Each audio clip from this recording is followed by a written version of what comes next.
The tough bit is where the rubber hits the road and you're the one making the sacrifice or facing the inconvenience. I'm Annie Hood. Hello and welcome to Well Intel Daily.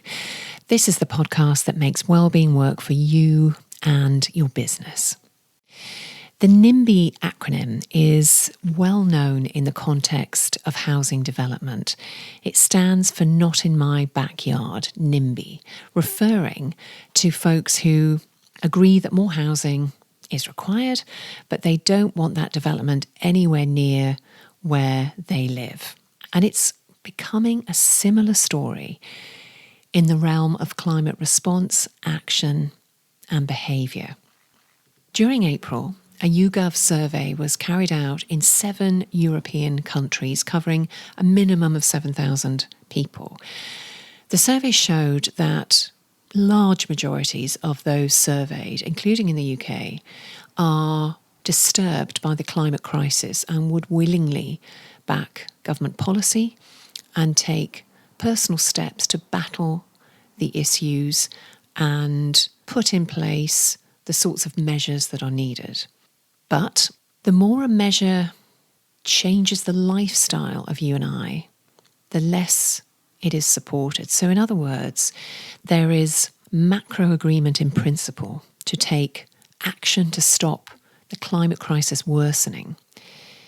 The challenge, though, is in the translation of that instinct into a willingness to accept it into day-to-day inconvenience, such as walking, cycling, or using public transport instead of driving, or taking domestic flights within the same country, cutting back on or removing meat and dairy from our diet. And the least popular, considering the population of the world and having fewer children than you might like. But of course, the biggest challenge is the one that can most fundamentally move the needle. The reality of the whole picture, that is the global consumption of oil, gas, and coal. This is the macro, big picture, big ticket issue. And I invite you to take a look at the website rethinkingchoices.com. It may just offer you a perspective you hadn't thought of previously. It makes the case for putting fossil fuels into stewardship. In other words, removing them from the financial asset register.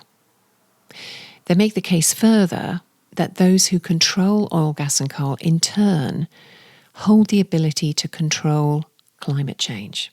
And it's still absolutely true that there is a role for everyone to play their part. The billions of decisions that you and I and billions of others make every single day can mean we consume less of the planet's resources collectively, make a difference at a micro grassroots level.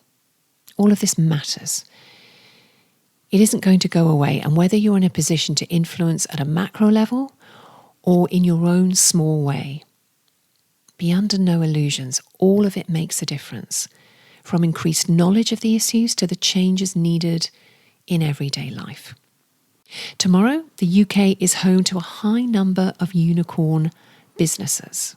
Do follow, subscribe and review, and of course, be well.